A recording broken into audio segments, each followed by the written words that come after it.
So, I don't want to get anybody pissed off at you or cause any waves within Harley-Davidson dealerships who might, see this, but I really want to dig in a little bit more is that my experience going to Harley dealerships in my little area of the world, the Memphis area, is that 20 years ago, they had mechanics working there where you could go in and talk to them and have a conversation with them where they understood why.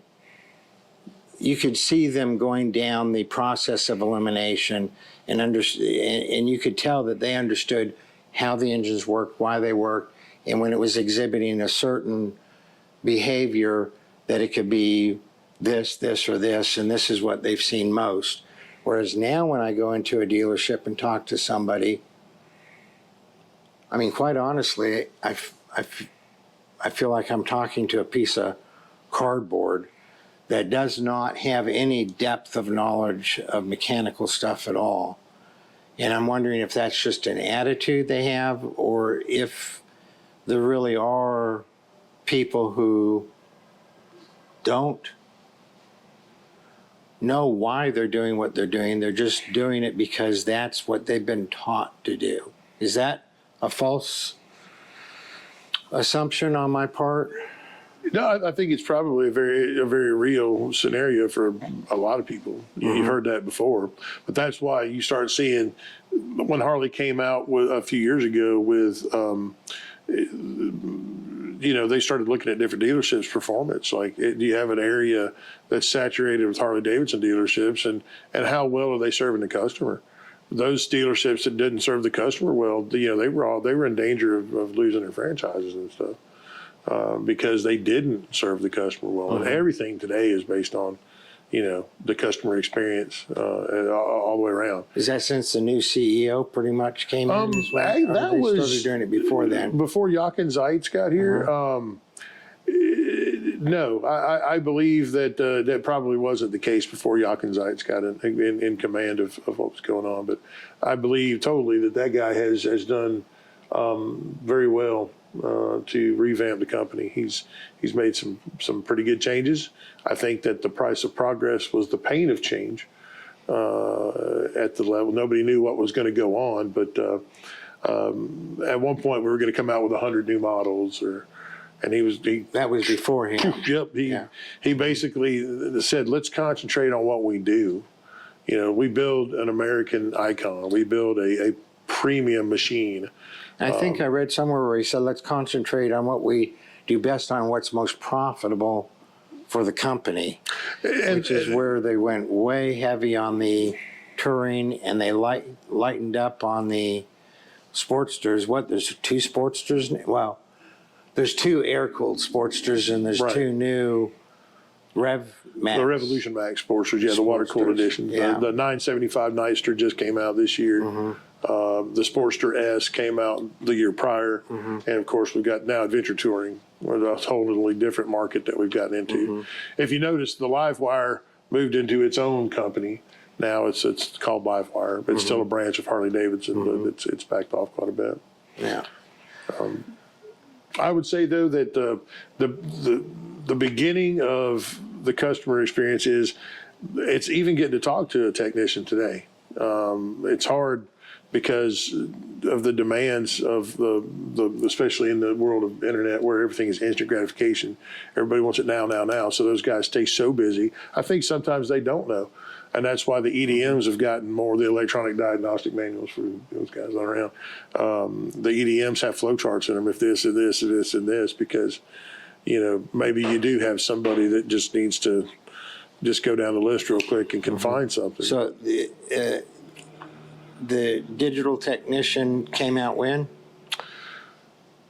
Digital technician's been around for a while because we were able to flash tunes to the bikes using digital technician back before we had that. But when did they?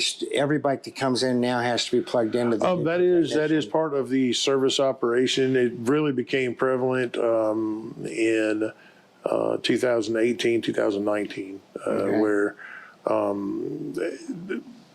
we're supposed to, following standard operating procedure, plug in the bike, look at the operating system, see if there's any historic codes that are stored, things of that nature. And inadvertently, that tells you whether something's been tuned or not. Yeah. And now, when the digital tech started being used, was that because the technicians needed help figuring things out? Was it because the bikes have just gotten so complicated that you can't go, oh, it's making this noise, it probably has a lifter going bad. Now you have so much electronics on it that you can't diagnose the electronics as easily by process of elimination, but the digital tech speeds things up. It does in ways, because you're able to look at everything. We've got breakout boxes, the whole 9 yards, where you can put a breakout box on it, pin every individual wire, watch what's happening on digital tech. Also, because again, it goes to complications, that allows the dealership to have a link with engineering and have a regional technical lead or one of the tech service people that are in Milwaukee or even remote now to actually remote in and look at the bike real time. We've done it several times where we've like say, okay, for some reason we can't figure this out. So when the M8s were first having their problems, when they first came out and they were having problems, I heard of people from corporate flying out to dealerships a lot. And the digital tech was in place at the time, but they wanted to see what was going on with the bike. True, very true. We've had a couple of times where we had an RTO come out and take a look at something, and it had to do with, of course, we're all familiar now with the sumping issue that the DMAs had. There were several, and other people talked about it on YouTube and everything about how there were so many different oil pumps or 4 Super Seeds and 7 different models until they settled on the one that's in the 2020. But a lot of times those RTLs would come out with proprietary parts that nobody had seen so they were coming out, and I remember that is what I read. They were bringing some parts out. Yeah, that is correct. And that's more why they came out. Than as a matter of fact, a dealership that I worked at in Ohio had a regional technical lead fly in with a part.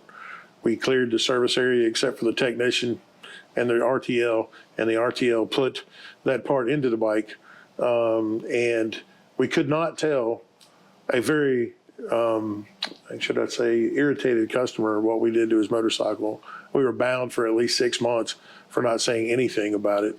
And what it ended up being was the backing plate with the seal in order to stop the sumping issue.